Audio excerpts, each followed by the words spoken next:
my boyfriend always makes fun of me for this. He's like, "You're the luckiest person in the world." What's up, guys? My name is Rob, and this is Rob on the Run podcast, a running podcast for all healthy lifestyles. And today we have Alejandro. Alejandro, how you doing today, man? Pretty good, pretty good. Ready for the week, ready to tackle on what's ahead. Awesome, awesome. And I do want to appreciate your time. Thank you very much for accepting the invite. I've known you for a little bit on Instagram. We haven't met. You were telling me earlier before we started recording that you were gonna try to say hi to me, but unfortunately, you had another endeavor really early in the morning, so I completely understand. Especially when it's a running endeavor, I 1000% understand. But hopefully, we'll meet soon. We both run with the freaks for the most part, so definitely we have to meet up. But again, thank you very much, Alejandro, for accepting the invite and being part of this podcast. And let's start from the beginning here. The easy question. Tell us a little bit about yourself. Well, I'm a Houstonian, born and raised. Nice. I just started running probably 4 years ago, and that's when the journey really began for me. And before then, running was not something I even considered or even thought I would do for fun. Yeah. Like now it's like so enjoyable, and it takes on a whole new meaning. And I always think it's funny when people say, "Oh, I wish I would have gotten into this earlier," and I'm like, I actually don't wish that, because I feel I wouldn't have appreciated it. Yeah. Like, I appreciate the community, I appreciate the friendships I've made, and I think younger me would have never been open to those relationships, open to training and waking up at 5, 6, 7 o'clock in the morning. Like, old me would have been like, "You're crazy, that's not gonna happen." 32-year-old me is like, okay, this is fun. I enjoy this. I enjoy the structure and the growth from it all. No, yeah, I agree 100% because I started about 5 years ago, and the old me, 10 years ago, even 10 years ago, old me probably would have been like, the only reason I'll wake up is to go party, or something like that. So the old me would have never enjoyed, like you said, the community, the waking up early and having people motivate you to, do something as cool as running a marathon or doing something crazy as running an ultra or something like that, So, it's crazy how things have to happen at the right time, right? If they happen too early, it won't mean the same, So kudos to you for starting 4 years ago, like you said, and look at you now. You're a running influencer. You are with Brooks Collective. You are congratulations on the LA Marathon, which now you got me thinking about running that one. I did ask my fiance, because before we started recording, I was telling you about my majors and that I'm taking a sabbatical 1 year for majors. I kind of told my fiance, I was like, how do you feel going to LA? And she's like, okay. I was like, why? I was like, there's a marathon I'm thinking that I want to do. So I kind of have to get permission now, because I've kind of do the whole like ask forgiveness for later after doing it, kind of thing. So yeah, congratulations, man. Congratulations. And it's crazy. 4 years ago, you probably never thought that you would be an ambassador of running and stuff like that. Not even being an ambassador, let alone just run a race, like not even on the radar. But LA means a lot to me. It's like a homecoming for me. Okay. I used to live in LA, so nice. It's going to be really beautiful to run the streets I used to ride and drive all the time. So yeah, it's really, really nice. So it's a great people, great community, and amazing weather. So you can't ask for anything better. Yeah. I'm excited for you. I'm excited that you're gonna bring Texas a little bit over there to LA. I used to live in LA as well when I was a little kid. I was like kindergarten, so it was a long time ago. But I remember LA being an essential part of my life. I mean, LA got me liking baseball. Now I love baseball because I lived in LA and I went to see the Dodgers, which I'm not a fan anymore of the Dodgers. Okay. But now, but I still they kind of got me into baseball. So there is some sort of big love for me and doing that marathon. And I'm at a point where I want to do marathons that bring something like they're meaningful for me, you know, and I think LA is one of those, just like you said. So I'm definitely, if I don't get permission by the big boss this year, for sure I'm gonna do it soon. But tell us how did you originally start running? Like how did it go from, you know, not runner to running? What got you into running? What really started that journey was a group. So I did CrossFit for a long time. That's where Okay. my community, my fitness journey kind of began. And Hmm. from there, I found my group of friends, and we really just wanted to challenge ourselves. So we're like, hey, let's do a half marathon. And we're like, cool. And we Hmm. trained all summer, you know, in Houston heat, and we became even closer friends because if you sweat together, I really think those friends will last forever because Yeah. you're enduring hard stuff with together. Yeah. And that was my first half marathon. And then I got hooked. And then I did my second half marathon. And then going to my fourth. And I never even knew what world majors were or anything like that. And I just feel my boyfriend always makes fun of me for this. He's like, "You're the luckiest person in the world." I'm like, "No, I'm not." So I ran for charity for Latinos Progresando in Chicago. I Okay. ran that one, and then I applied to be on Team Ultra, like the giveaway, Yeah. and I got in that way. And then when I Nice. finished running, so I ran Chicago, and then I ran New York a month later, and then I Uh-huh. get from New York, and I find out that I got lottery into Tokyo. Oh, I have wow. so many friends being like, "How? How does this happen to you?" And Yeah. I was like, luck of the draw. And honestly, like I'm super thankful. Like every opportunity I've been given, I'm just like, I can't say no. I have to say yes. And it's Hmm. so amazing. So that's where it all began. That's where it's gotten to me now. And then now we just need to finish those other three world majors, and we'll see when that happens. I'm not gonna lie, you saying how you got into these three world majors, I agree. You are very lucky. Very, very lucky. I have applied to Tokyo like 3 or 4 times, gotten rejected every single time. London, same thing.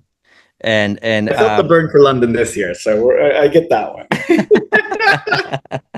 but it's crazy, man. It's crazy how you've been lucky to, you know, been be able to do that, and that's awesome, dude. And um one of the things that I remember when I started seeing your Instagram is that Team Ultra, like you know, that's like one of those contest that when you get in, it's gotta be amazing because if and you can correct me if I'm wrong, but they basically pay for your flight, they pay for your hotel, they They have two giveaways. One is just a bib, and one is the full package. I only okay, got the bib package, but okay, that one you still get to you get VIP. What I don't know what a lot of people don't know about this, but Team Ultra has their own start. So they have wave one go through, and then mm-hmm, after wave one goes, we sneak in, and then yeah, they close the whole bridge just for Team Ultra, and it is the wow, most. You feel like a celebrity. There's a picture of me running that Verrazano Bridge, and yeah. it's like empty, and people are like, did you Photoshop that? I'm like, no, there was no one there because they literally close it just for us. And I'm like, yeah, everyone's like, oh, it's the most amazing thing in the world. But just running New York in general is just, Oh yeah, I think yeah, the yeah. energy is unmatched. So everyone running in a few weeks, Mm-hmm. it's amazing. Yeah, I've done it twice. I did it one for Save the Children on the charity side, and then Team for Kids, which Team for Kids kind of does that like Michelob Ultra, except that they don't have their own start. Yeah, But we don't take the regular ferry. You actually meet up somewhere else and take a yeah. smaller ferry, and then you have your own like little area where you're waiting for your corral to start. So they do give you the VIP treatment, but man, nothing beats starting and you being the only ones in there. That's amazing. I did not know that. That just makes me more jealous of you, man. We'll apply for next year. Like the team is so sweet. The two women who lead it, they're the Hmm. most loving and caring. Shout out to Carly. Like they are super sweet. Yeah. Uh, they have an amazing training plan, and they're two amazing individuals that I'm just like super happy that I've met them and still call them a friend. So That's cheers. awesome. That's awesome. And another perk that that I found out that Michelob Ultra has is the after party. There's a nice little after party that they have, and a pre-race dinner as well, right? Yeah. So super, super amazing.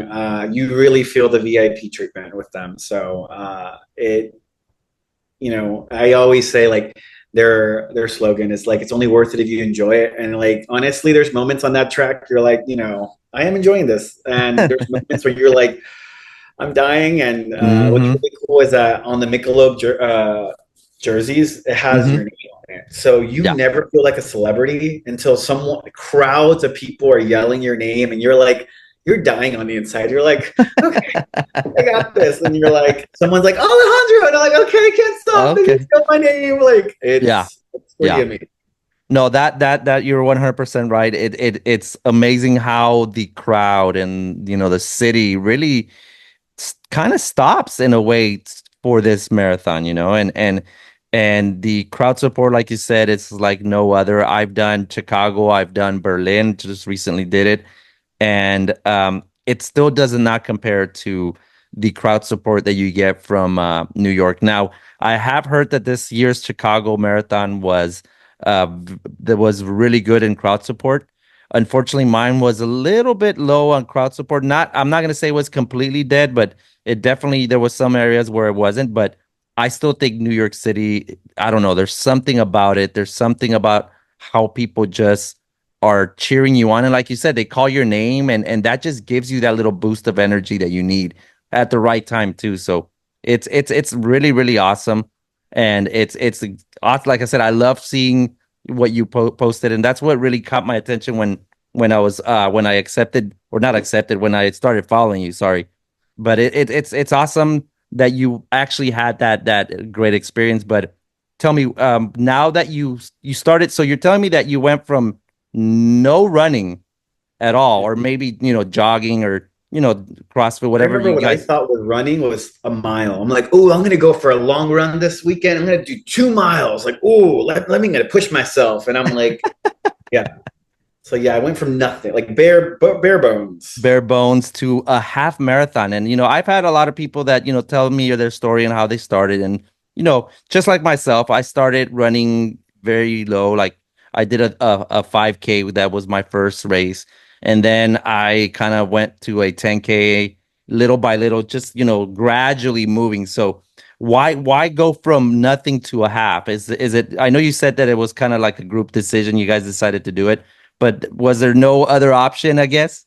No, I think it was like that whole CrossFit mentality of like go hard, go heavier, go one more, Hmm. and that mentality really pushed that narrative of like, okay, we have to do this. And like Hmm. the girls I trained with, they were all like one's an amazing swimmer, the other one is a full-time trainer. Like what was amazing is throughout that whole first half marathon, like we stayed together, we finished together. Like the other girls could have done like way faster, but they Yeah. wanted us to finish as a team. And I'm like, that's what made it so beautiful for me. Like I will never forget coming down, I don't know what street it finishes on, but coming down that street and everyone's lined up, and I literally cried, and I was just like, there. It's just like this momentous moment of like, Yeah. oh my god, I just what like all that training means something. Like oh my like it, Yeah. and everything clicked, and everyone was just so amazing, especially finishing with my team. Like it was just so beautiful across that finish line, and just be like, okay. And I think again, that's what really hooked it for me. We Yeah. did run the turkey trot. That was like, and for me, the turkey trot, I always consider a turkey trot like a benchmark. I'm like, okay, Okay. turkey trot's like, okay, we're a little bit out. Let's see how fast we can run this 10K. And you're Yeah. like, okay, this is feeling hard. Okay, what that means we need to do some work. Yeah. But yeah, I did that turkey trot that Thanksgiving and then the half marathon. Okay. So your training was a turkey trot, and then straight to The turkey trot, and yeah, and then the half. But yeah. That's awesome. That's awesome. But it's how like you ran that half marathon. How did you start? joining the running groups, and how did that come into place after becoming an official runner? Because once you do a race, you're a runner already. For me, if it really solidified and really I became part of the community when I became a Houston ambassador. When I became an ambassador for the Chevron Marathon Ambassador and the Aramco Half, I think that really solidified the whole mentality for me in joining the community. Because before then, I was just training with my friends, and I didn't really know that there was this community. But I kind of did because my friend invited me. And I've talked about that on my Instagram. But it's scary. It's scary to join a run club. It's scary to join this community of runners because these people are super fast. Like, you know, Lou's like a freaking fast person. Rodell, all these people, Rebecca, they're all so amazing and also fast. And I'm like, you want me to go run the track?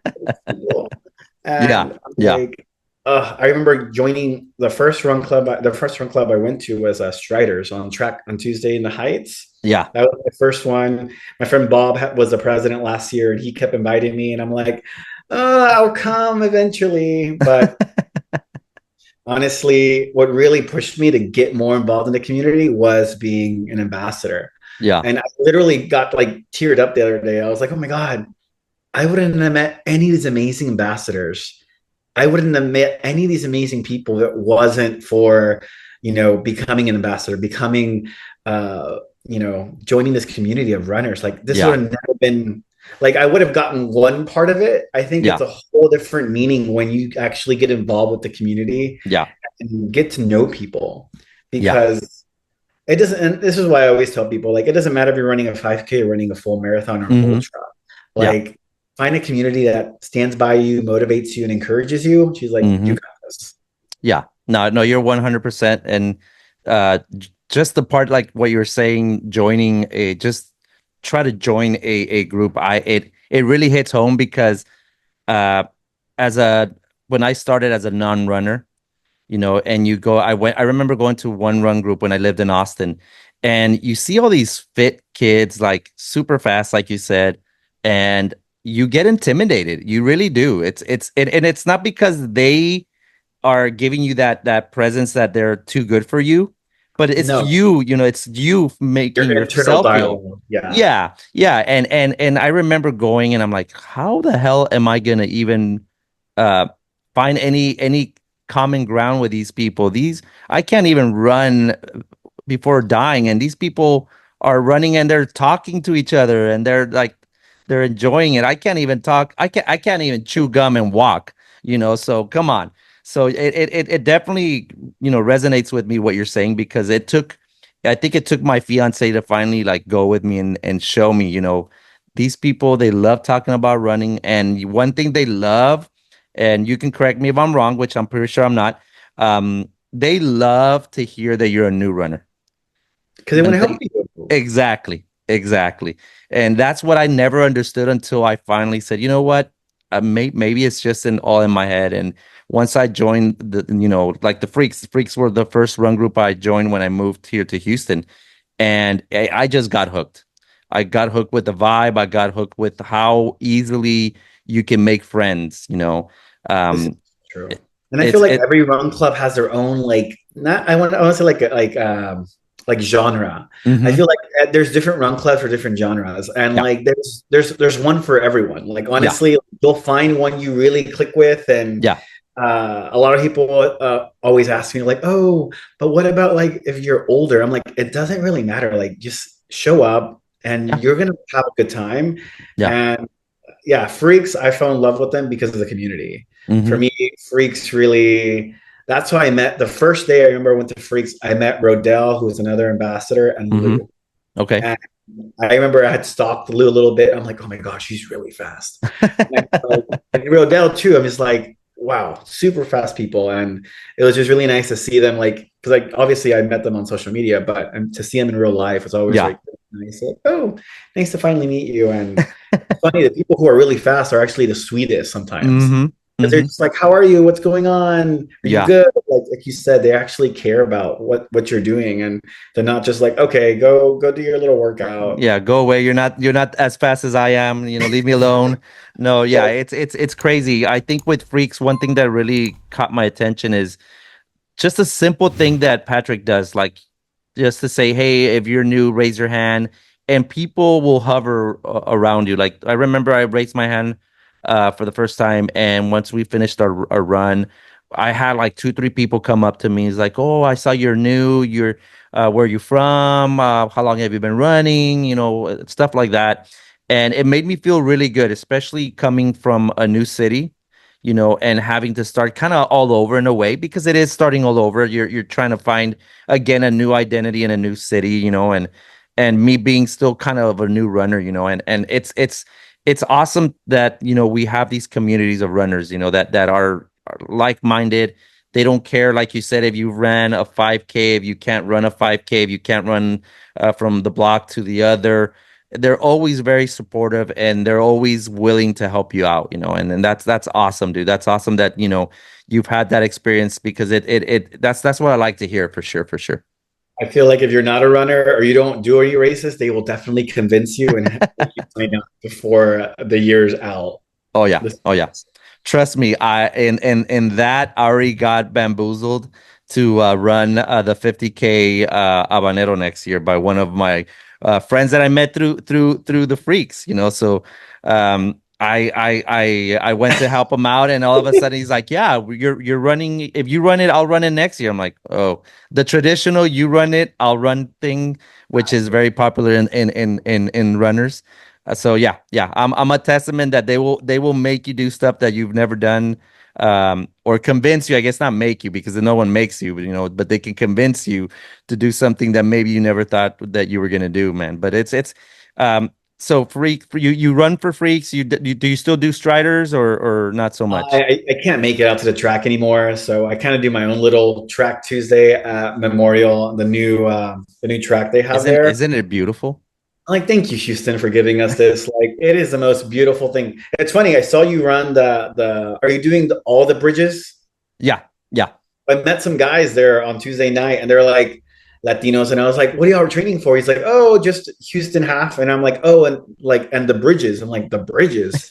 He's like, "Yeah, there's like the whole like bridge." I'm like, "What?" And yeah. he's like, "I'm like, good for you." I'm like, "I don't really like hills, but I'm like." That's the thing about Houston. Like, we never get to train in hills. Yeah, So when I did New York, that was crazy because I couldn't train for that. yeah. Uh, when I'm gonna do LA, everyone's like, okay, the hills in New York are here, the hills of LA are like they're right here. Yeah, It's still pretty they're hard. very Like, close. Yeah, yeah. Well, I don't know in what area of Houston you live, but if you're close to Kima, you can always do that Kima bridge. That's where I trained for New York. The last New York I did, I that's where I incorporated my hill workout because yeah, it's unless you live close to like a parking garage, which has maybe a couple of levels, but it's the most boringest thing you'll ever do.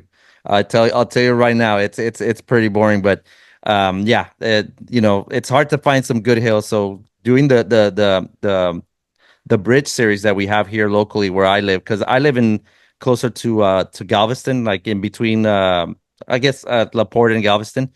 So yeah, I get to do all these cool little races close to me, but yeah, well, there's not a lot of hills, man. That's one thing I will tell you that I miss 100% from Austin, because in Austin, no matter where you run, there's always going to be some elevation, and I always tell that this very yeah, yeah, and marathon's um hard. yeah, and the funny thing about Austin, when I look at my Strava stats, I look at my yearly stat elevation is like at 10,000 feet at the end of the year or something like that. And then I look at my Houston one, I'm like, I barely like hit like 2,000 or something for the whole year, so it's crazy. But the one thing that we have in advantage that is not hilly, obviously, is you can kind of you don't have the hills, but you have the humidity, You have the which is just as bad as running a hill. This is true. Like Luckily, you were mentioning Chicago was warm when you ran it. For Yeah. me, it was complete opposite. It was in the 30s and the 40s the whole time. Wow. I look back at my analytics and I was like, oh my gosh, my heart zone was in zone 2 the entire time. That's how cold it was. Not because I'm Yeah. a good runner. It was because it was so cold that my heart zone and my body temp stayed low. And I was like, oh my God, this is amazing. Yeah, yeah, no, yeah. It's. I always tell my friends, especially the ones that don't live in Texas in general, like I think we are at the same time the people that live in Texas that have to like train sometimes in the heat and summer, which is the hardest time. We are very privileged to do that in a way because when you go, out of town, you go to New York, you go to these East Coast places that it's cold, man, we just do really good. We could do really, really good on these races. And in a way, it's thanks to, having to withstand these summer heats. So there is an advantage being a Texas runner. I really do think we do have a big advantage. I will, yeah, I totally believe that for sure. It helps. It's not a detractor at all. No, no, not at all. It's hard. It's definitely very hard, but it's definitely it has a good advantage. And Alejandro, how many marathons have you ran in these 4 years already? So far, three, and that's the Okay. three majors I did. And the next one will be LA. Okay. So excited for that. Hopefully, we get Berlin after that. Nice, nice, nice, nice, nice. And out of the three that you've done so far, which one would you say is your favorite? Which I already think I know which one it is. Yeah, it has to be New York. New York was my friend told me she's like, New York's gonna ruin you, right? She's like, why? She's like, it's gonna ruin you because you're gonna expect that every single race, and every race is obviously different and unique and beautiful in its way. But New Yeah. York, oh, they show up. Yeah, no, they definitely do. And one I always say this because I love this about New York, which in the six marathons that I've ran, nobody does it this that way. I love that even to the last runners, they throw a party for them, like the strobe lights, everything like that. That is so awesome. And I actually love going to see that, because they get like something special. Like the fast runners obviously get the crowd because they're still there, and obviously the slow runners there's less crowd. But man, it's obviously already getting dark, but it's like if you're in a club. I feel like they're in a club and they're being presented, or like the wrestlers. You know how in the WWE wrestlers they do all the strobe lights and everything when they present their names. That's what it reminds me, and I've never been in a race that does that. And every race has their own way for sure. No, I think that's really beautiful. I think because especially with people like who like feel that you're not a runner, quote unquote runner, because they're not finishing in, a certain amount of time. And I'm like, Hmm. that's even hard, like the commitment to not Hmm. give up, even though it's been 6, 7 hours. I think they're cut off. I think last year when I ran it, someone did like a 9 hour marathon or 8 hour marathon, and it was Yeah, super late. And yeah, again, you said they were there cheering them on. So I'm like, it doesn't matter when you finish it. Like you're putting in all that hard work, all that training. You're not giving up. Like, oh, my heart goes out to you because it's my feet hard. Yeah, I have yeah, flat feet. And so like whenever my feet start hurting, I'm just like, okay, gotta power through because yeah, you're out there. yeah. I feel like I have this thing where I do it with training. I have Hmm. like this small negotiation with myself. Uh-huh. Like no, it's 6 o'clock in the morning. We say we're gonna be there. And like Yeah, you cannot whenever I say I'm gonna do something, for, especially training wise, yeah. I'm like, no, you can't negotiate at this point. You can't get your way out of this. Nah, you're doing it. That's it. That's awesome, and that's a really good way of keeping yourself accountable, and making sure that you do what you're supposed to do. But I try to be as accountable as I can when I'm in training, especially. I literally put my running clothes ready right next to my bed because I feel like that if I already have everything set up, I have to do it. So I that's set my way of holding myself accountable as well. set up everything. But what's really helped me so far, like last year training, like training for Hmm. the marathon, was my friend Sarah wouldn't give me the route. She wouldn't give me the route so that I have to follow her and I don't know how to get back because usually these routes, I'm like, I don't know where you're taking me, bro.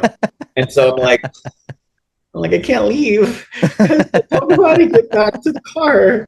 Yeah, so that's also another little Oh my secret. God, that might be a good idea that I'm gonna do with my fiance because every when she wants to run a marathon, I usually pace her.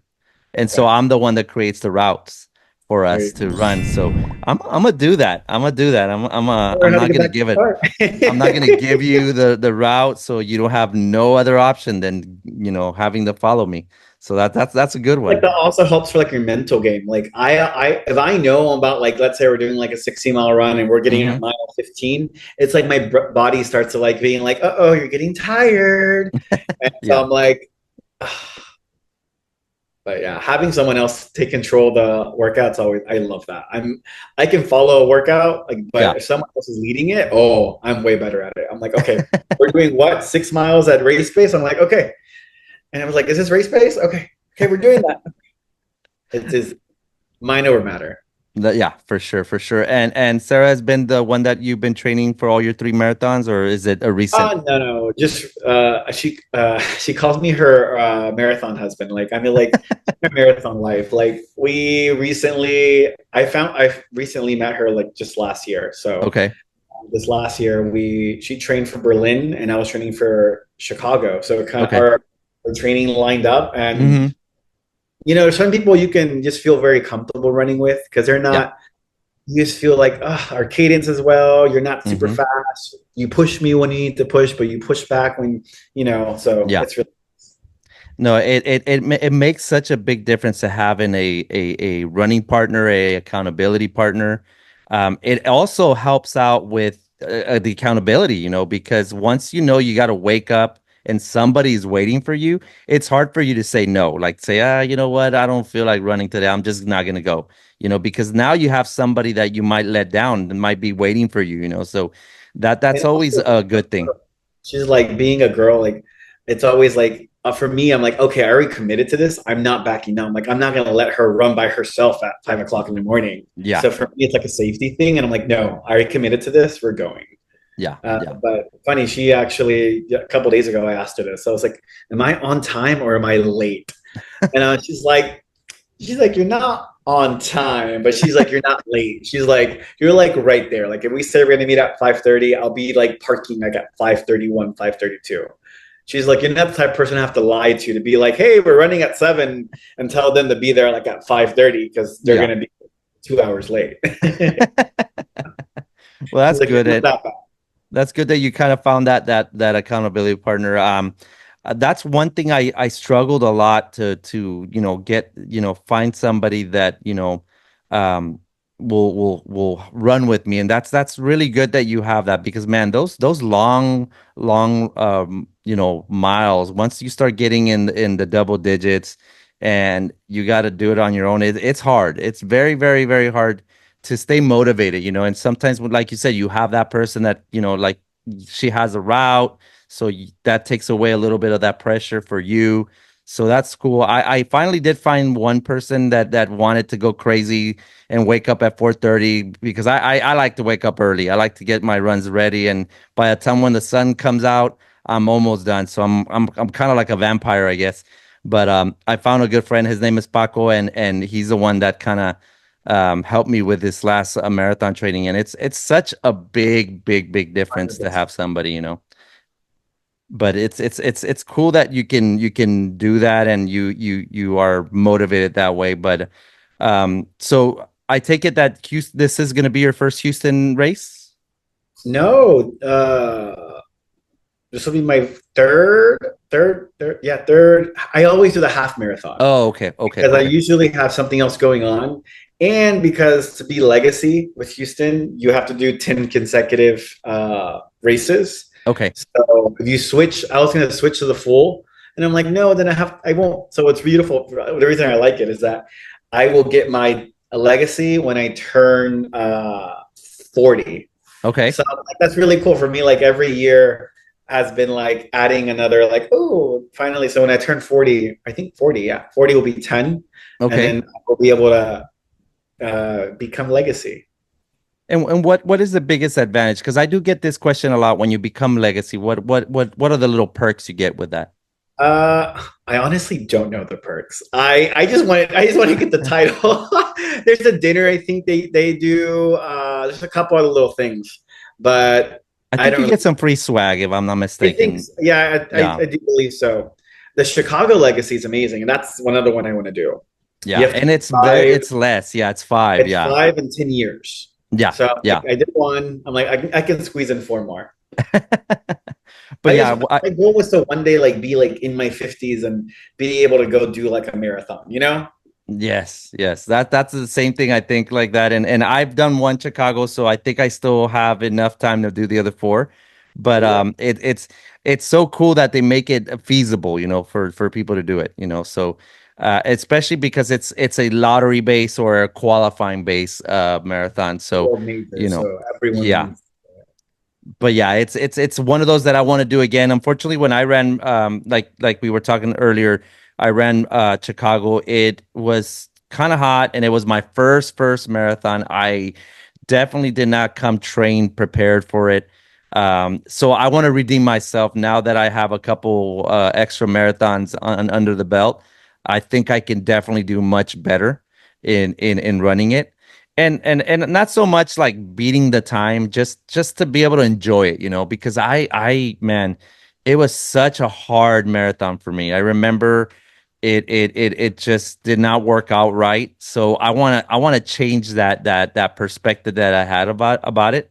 And I have nothing negative about the marathon. It was great. It's just the way I ran it. It was very hard and very grueling. So definitely I want to make sure I go run it again because I think I could do better this next time. No, I think that's what's beautiful about this whole like running being a journey and not being like a destination. That's like Brooks, we say like, let's run there. And that kind of embodies that like motif of like, okay, this is not something that you're gonna just finish it in a week, a day, or a year. Yeah. It's a journey. It's this long journey, and I think that's beautiful because like you're setting yourself up now. Like, yeah, I didn't go as planned this first one, or didn't really, but now you're setting yourself up, like to redeem yourself, to like, make something amazing happen. Yeah. And I think that's what's going to be beautiful because like you're going to have one memory in Chicago and you're going to have another one. Now, obviously, it could be completely different. Yeah, yeah, and you're right. One experience could be different than the other, but you always have that ability to be able to do better the next time, or something like that. Or you never know, maybe it could go worse. But that's the beauty. It's the beauty. It's the beauty of running. It's so unpredictable, but it's the journey that you should enjoy, and that's something that I've learned with my experience in marathons, and having certain issues at times and do a little bit better at times. That there's always something to learn. There's always and something to do better. But at the end of the day, once you cross that finish line, it was a successful race regardless. And that's something that took me a long time to kind of let go, I guess, in a way, because I was very like goal oriented, to where like if I don't hit this goal, then it's a failure, no matter what happens. And then little by little, I started thinking, well, no, why? I ran 26 miles. That is a goal. That is a successful goal right there. So I definitely, more than anything, it's just a personal thing that I want to do. I know I want to go and run it and enjoy it and really see what I can do. But it's you're right. It's the journey that should matter. So that's awesome. But Alejandro, what going back to like kind of like your content and stuff like that, what got you to, create content and stuff like that? What's your motivator? How did it start for you? Honestly, I felt that there was not a lot of runners sharing the good, the bad, the ugly. Hmm. I feel like everyone shares that, oh my God, metal, yay, it's amazing, it's fun, it's great. And I'm like, it's not always great. It's not always fun. And it's hard sometimes. And Yeah. I think I try to be transparent as possible. Like, hey, and I think that's where my TikToks kind of like my Hmm. TikToks are raw and rough. Like literally, I'll just be like, I was supposed to run 12 miles today. We ran three, and And Yeah. that's it. You're not going to give up tomorrow. You're not going to stop. You're going to keep going. And I think that's what my main goal is. And I like if I inspire one person to like get up, run that, sign up for that 5K or sign up for that 10K or do something that's out of their comfort zone, Yeah. I'm like, it's really, that's the goal, honestly, at the end of the day, is just to inspire people and to motivate people. Being first generation Latino, like I didn't really see myself in the running community. I didn't really, Yeah. growing up, I didn't really see myself in that. And, we're, people who are like, we don't really work out that much. We like eat really fat, like fatty foods. And Yeah. I love my mom, but I'm like, Mommy, uh, I can't eat your food all the time. She's like, you're getting too skinny. And I'm like, I'm not. It's like, uh, I'm like, No. Mom, like we Yeah. have to. And I feel like that's what's been beautiful for me, has been creating that legacy for Hmm. my family. Like Yeah. my friend put it in perspective for me. She's like, Alejandro, do you realize that you're the first person in your family to run a marathon? And I was like, oh my God.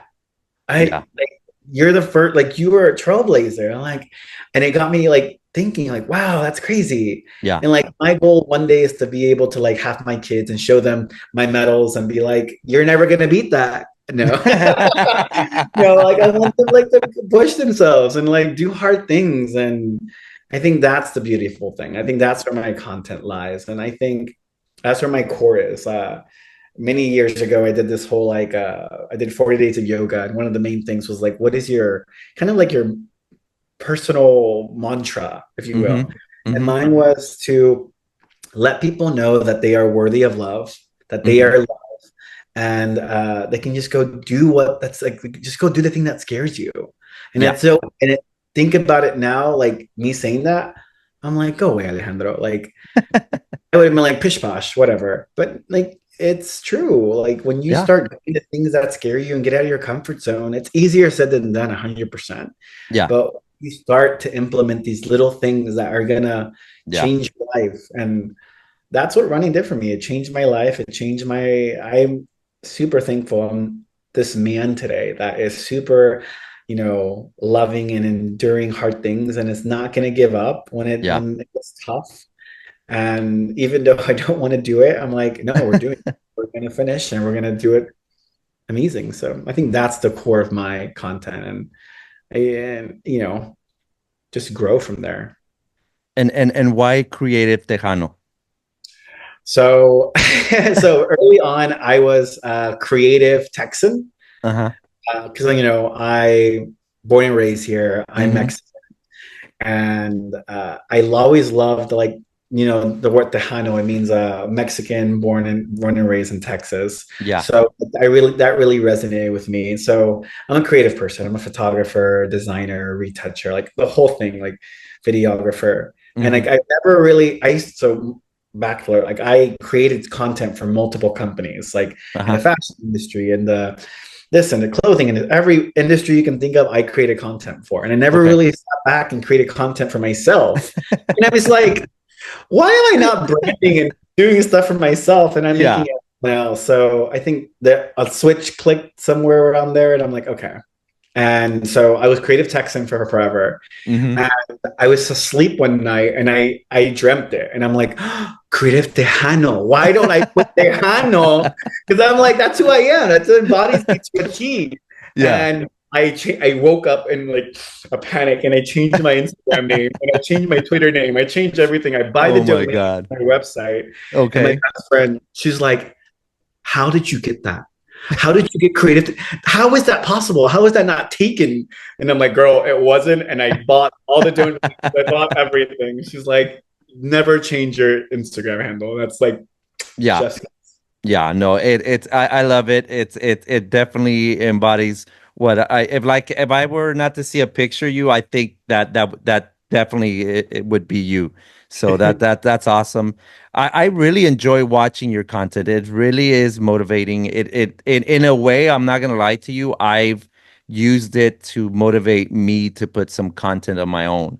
and you did say something very that resonates a lot in me because I'm from Mexico. My parents are from Mexico, so we are very Latinos, and you are 1000% right. Moms love to overfeed you, and they love to give you the greasiest food, and I'm being not that also. coca. Oh yeah, yeah, yeah. And You know and how long it took for my mom to start drinking water? Like I had to kind of like buy her a Yeti cup and have her refill it. I'm like, drink some water. How hard is yeah, that? yeah, But it's just yeah. literally, they didn't really, it's not in their, in everything they do. No, no, you're right. You're right. My parents are the type of people that when I was growing up in high school, they would sit down, watch their TV, smoke their cigarette, and drinking Coke and ice. So yes, In a glass cup. yes, yes. Oh no, and they have their glass cup in the freezer, so they take it out. It's nice and chill. They put their ice, and then they're watching their novelas, and then they're drinking and smoking the cigarette, right? But another thing that's so crazy that I never thought about it until you said it right now. Crazy thing is that I'm also the first one to run a marathon in my family, or the first one to run at all, so that's a crazy thing to say, and it just hit me that, to me I'm in the same boat, but um you are again 100% right on being Latino. It's not expected, or I think it's a stigma that it's not expected that you are supposed to be in a healthy lifestyle or doing something to improve your health. It's definitely a big thing, and I agree that it has to change, at least a perspective, and yeah, I have to cut back on the food again of my mom. She when she comes to visit, I tell her, Mom, one meal. I'm allowing you to make one meal, and that's all I can eat, because if you start making me eat stuff like that, you're gonna leave, and I'm just gonna have to go buy more food. It's a vicious circle. So it's crazy that you mentioned that, because it definitely reminds me of my mom, man. My mom is the one that says, "You're not eating well. You need to eat more so you can go run your miles that you have to run." That's her excuse, that I have to eat more. So I will yeah. never forget. I didn't tell my parents I was running a marathon first in Okay. Chicago because I already knew they were going to be like, "What are you doing?" So when I came back, we have dinners, and my brothers were like, "Oh yeah, Alex just ran a marathon." And my mom's like, "You did what?" And I was like, "Oh yeah, I just ran 26.3 miles around Chicago." And she's like, "Pero los carros, Alejandro." And I was like, "Mom, they shut down the streets." She's like, "No, pero la gente está loca." And I'm like, "No, it's okay. That's why we didn't tell you, but we're safe. Everything's fine." And so now every time she's like, "Where are you going now?" And I'm like, "New York." She's like, "Be careful." And I'm like, "I am." So she always taking care of me, praying for me. When I told her to Tokyo, she was just like, "Okay, what are you bringing me back?" And I was like, "That's what she's really worried about. Like, where's her souvenir?" Yeah, So I yeah. got her a little kimono from Japan. So It went from the cars, the crazy people, to like, what be do I? careful. Where's my gift? That's awesome. My mom, when I told her that I was gonna do Chicago, and she told me, is like, "Are you ready? I don't think I've ever seen you run. Like, why are you gonna run that for that long? Are you sure you can do that?" I was like, "Yes, Mom, I've been training for it." And she's like, "But still, you know how many people die in marathons?" I'm like, "I get it, Mom. There's a risk. There's a risk in everything. I can fall off on a banana peel right now and probably could die by doing that. So yeah, moms are always the ones that are like, "No, you can't do it. You can't do it." But it's after I did the first one, and then I did the second one, all she would say is like, "Just be careful. Make sure you get some rest. Take some." My mom, for some reason, always tells me, "Take some Tylenol after you finish the race." I don't know why. She's like, you need it so your muscles can take a little rest or something like that. I'm like, Mom, I'm okay. I don't need to take medicine. I just need to rest. That's it. But it's after a while they're okay with it, you No, know. my brothers were always like, "So what do you win?" I'm like, "What do you mean? Like, what do you win when you finish?" Like, I'm like, I win the honor of knowing that I finished the marathon and I get a medal and a beer. They're like, but why? And I'm like, yes, ma'am. Oh But my what's really God. cute is to see my nephews now. My Okay. nephews are like kind of interested. They're playing sports now, so they get it now, and Mm-hmm. they're like, oh, that's cool. They're like, you ran how much? Mm-hmm. Oh, wow, that's crazy. And they're like, that's pretty cool. And I'm like, okay. Yeah, yeah. No, no, my brother now is more interested also in my running. He always asks me like what's next race, and whatnot. But it's interesting how they change their perspective because yeah, now my mom and dad are very proud of what I do. Like when I told them I was going to Berlin, they were showing off to everybody in the family. Oh, he's going to Berlin, he's gonna go run. So it's cool that you could change that perspective, right? Like maybe it was at first a little negative, I guess, in a way, but now they're more like, oh, this is awesome, you're doing this, so that's cool, I man. feel like also being like Mexican, like I feel like Mexican parents don't really give you a lot of like validation and like Mm-hmm. Mm-hmm. encourage. At least I've had parents, family friends who are like, oh no, my parents are so encouraging. I'm like, good for you. That's amazing. I never got any of that. But it's really that's if they're bragging about you, it's because they're so proud of you. Yeah, I yeah. won't see my Diaz or my cousins for years, Mm-hmm. and I'll run into them and they'll be like, "Oh my God, I saw you ran a marathon. Your mom told me this. Your mom told me that." I'm like, "Oh." Or the one that got caught me was, I went to get my haircut, and my brother Uh-huh. owns a barber shop. So one of the barbers was like, "Oh, you're the brother who ran a marathon." I was like, how does he know? Like, I don't even know this guy. And I was like, he's like, oh, your brother's always talking about you. And I was like, oh, that's sweet. Like, Yeah, he would never tell me to my face, dude, I'm proud of you. But he'll yeah, brag about me. And I'm like, oh, that's the proud little. I yeah. was like, No, yeah, that's always a very proud moment when because my parents are tough love. They've always been tough love, and same thing. They won't directly say, "Hey, I'm proud of you," but when you hear from your aunts or somebody, like I think my aunt once told me, she's like, "Man, you ran the marathon, and your mom kept on just talking to you, talking about that, you know." Or recently, like when I was in Berlin, the time difference was horrible for them to see it, you know. And my dad texted me. I was in the corral. I was getting ready to be in the corral, and by the time that I got to the corral, it was like 2 o'clock in the morning here in the United States. And my dad told me, he's like, "Oh, you're about to start running. Have fun." Like he sent me all these cool little messages, and I was oh, like, "Oh, okay, this is what I need before I start running. You know, get that positive reinforcement from my parents. You know, and because it's not a very common thing that they do that. You know, especially yeah. being raised by Mexican parents."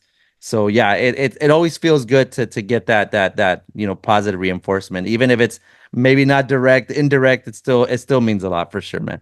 100%. Those memories are like, oh, I'll remember that forever. Yeah, for sure, for sure. And Alejandro, we just made to the segment where we'll have the question from episode 14. So we'll go ahead and give here our guest to ask the question, and then of course you have the chance to answer it. You can't plead the fifth, so you got to answer it. I will. I will. What is your proudest moment in your journey with running? I think my proudest moment in running has to be Chicago and has to be not giving up because in Chicago around mile 20, I lost my salt pills. And this is before I was taking chewable salt. I was actually taking the pills Yeah. and I had them in a little baggie. And somewhere around mile 20, I was taking them out of my little pouch and the bag flung open.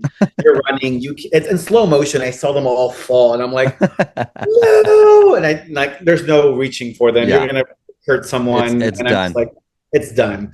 And it was mile 20 that I found them. My boyfriend was waiting with me with the Latinos around mile 22 with Hmm. and I remember I was like, I can't let him see me weak.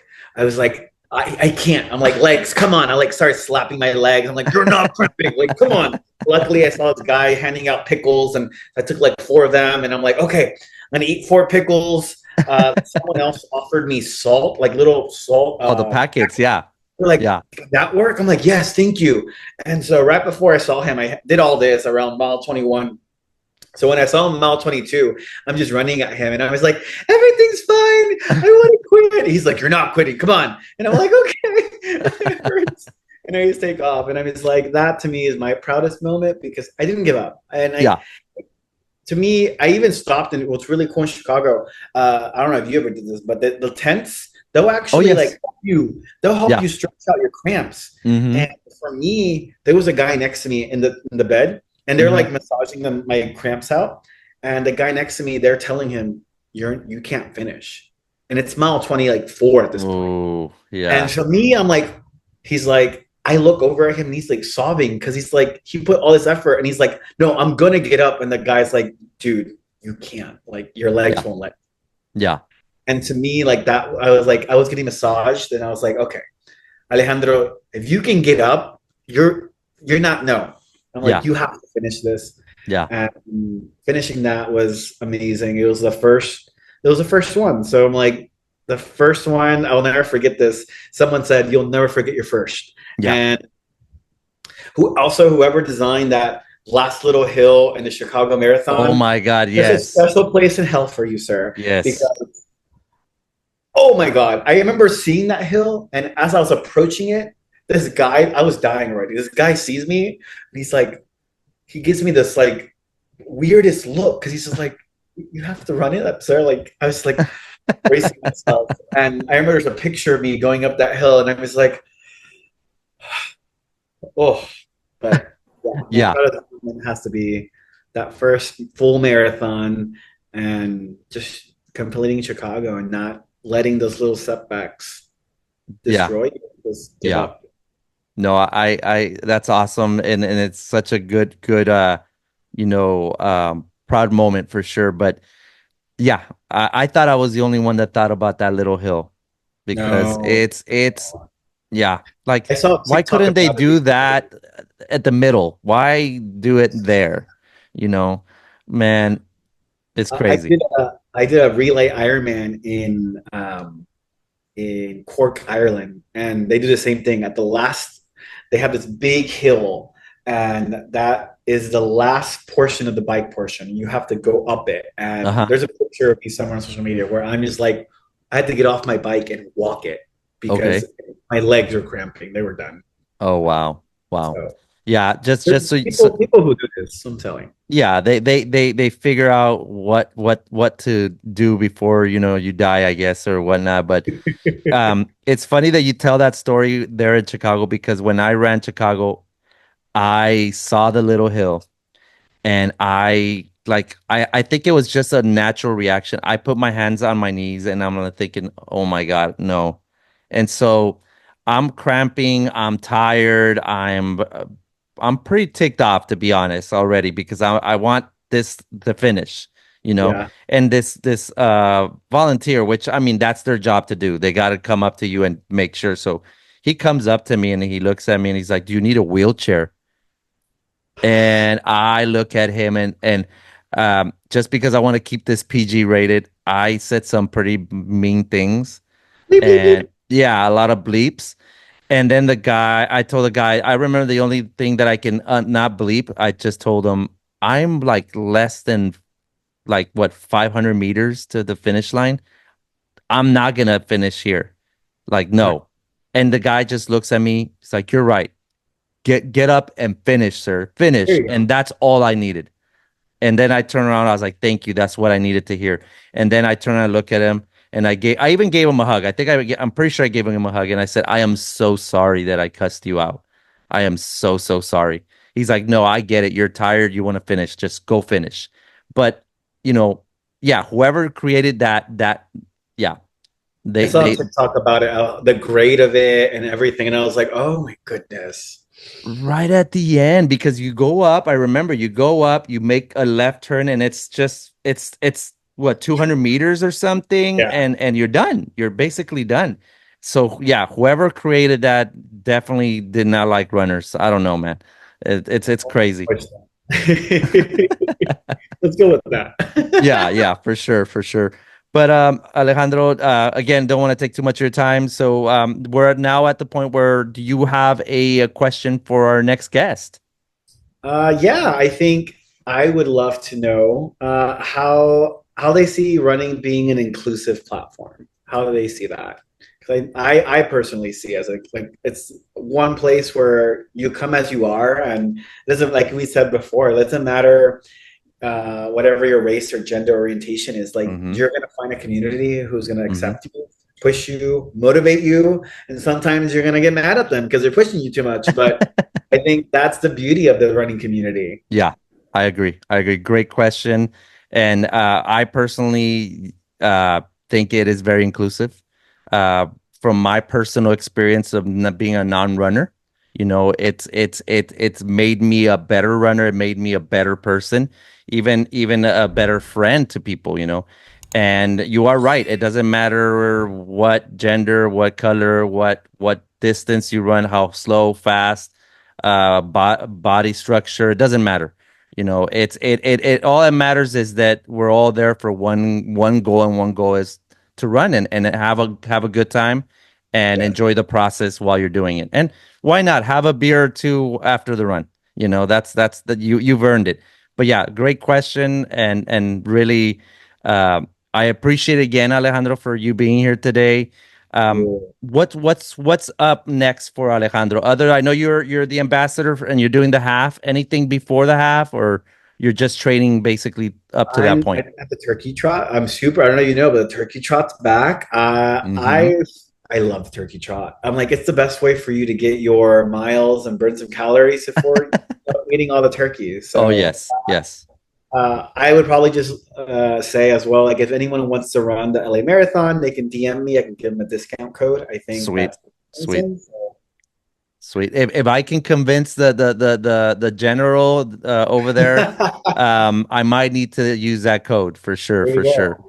But Alejandro, again, thank you very much. Thank you very much for being here. The last thing I would like for you to do is just give us how we can find you on what social media platform, or give us your social media platforms, which I think you've already said because you bought every single thing with it. But go ahead and Dude, throw so it out there again.